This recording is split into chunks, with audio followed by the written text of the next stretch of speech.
everyone, welcome back to my channel. This is Heidi from My Reading Life, and I'm here today to film a belated book haul and TBR check-in for the month of June. So yeah, the first couple weeks here of July have just really been out of hand for me, so I'm finally getting a chance to film this. And let's just get right to it. Let's talk about the numbers, shall we?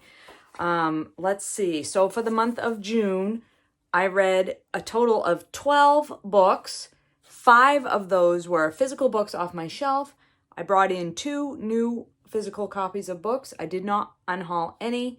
That leaves me with a -3 for the month, which brings my total to 107. So heading back in the right direction after the big book haul time period of May. So I'm excited about that. I'm hoping to read more physical books off my shelves in the month of July. But let's talk a little bit about how the month of June went in terms of overall stuff that I read. So 12 books total. 3 of those would qualify for Pride Month reads, which I was very pleased about. 1 book qualified for Cribathon, which also glad I was able to read something for that theme. And then I read 1 book 2 prize book at the end of June. So that's 7 nonfiction total and 5 fiction for the month, which is a fairly probably normal breakdown of my reading these days. I have been reading more nonfiction than fiction in general, although I will say so far in the month of July, I am currently reading quite a bit of fiction. So in that vein, let's talk about this stack of books that is only 3 deep at this point. That's what's left of the ancient TBR, only 3 books. Very exciting. And I am currently reading a book that was on that pile last month, and that's Do Not Say We Have Nothing by Madeline Tien, which is obviously literary fiction. So yeah, that's pretty exciting. I am definitely on track to finish that up by the end of the year, and I'm hoping even before the end of the year. So that's good news. Let's talk about what I did bring in. Only 2 books in the month of June, and I've already read 1 of them, so that's fantastic. And the one that I read is this one. It's No Hard Feelings, The Secret Power of Embracing Emotions at Work by Liz Fosslien and Mollie West Duffy. I heard about this book on the Book Riot podcast. Rebecca recommended this book for a book for people who are having, upheaval at work or difficult things that they're dealing with in their workplace. My job has been very unsettled, shall we say, this year currently. We've been undergoing restructuring. We've had new staff people come on and old staff people leave.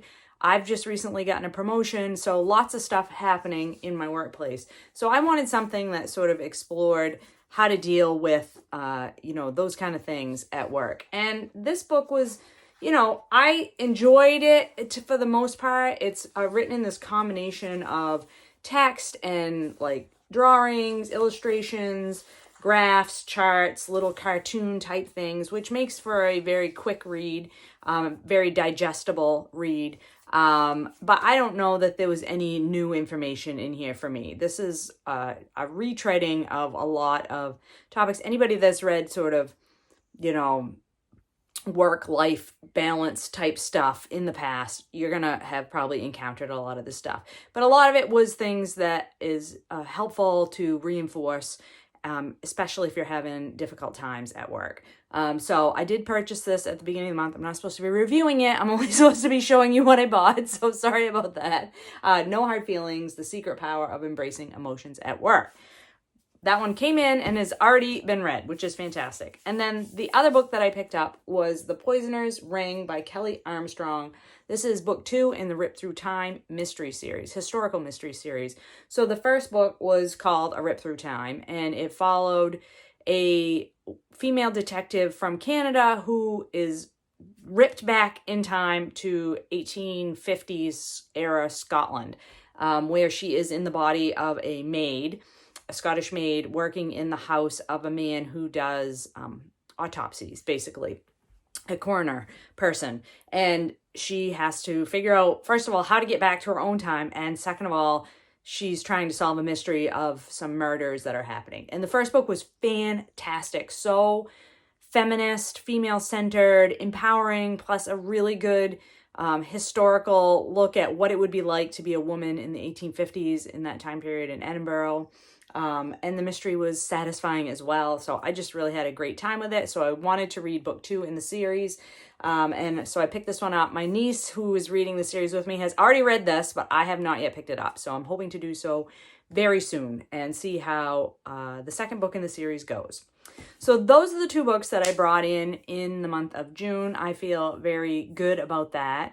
Like I said, I am currently reading a lot of physical books off my TBR, so that feels good as well because I really would like to get, the challenge of getting my TBR to under 100, I feel really like I want to accomplish that, not for any reason of necessity, but just because I like to have a good challenge.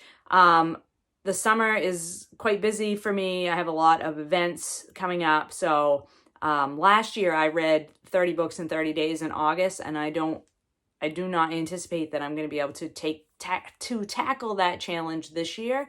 But I am thinking about doing Shorty September because I have quite a few short books on my physical TBR, and that would be a good chance to like rip through some stuff and get my numbers down. So plus I know there are some library book sales coming up at the end of the summer, beginning of the fall, that I will want to attend and probably purchase some stuff. So I'm hoping I can get through some of these titles that are currently on my TBR. Anyway, that's my thoughts about my TBR. I'm feeling really good about it. Everything's headed back in the right direction again after a very large book haul month in May. I hope you're all doing well and finding some great books to read. I will talk to you later.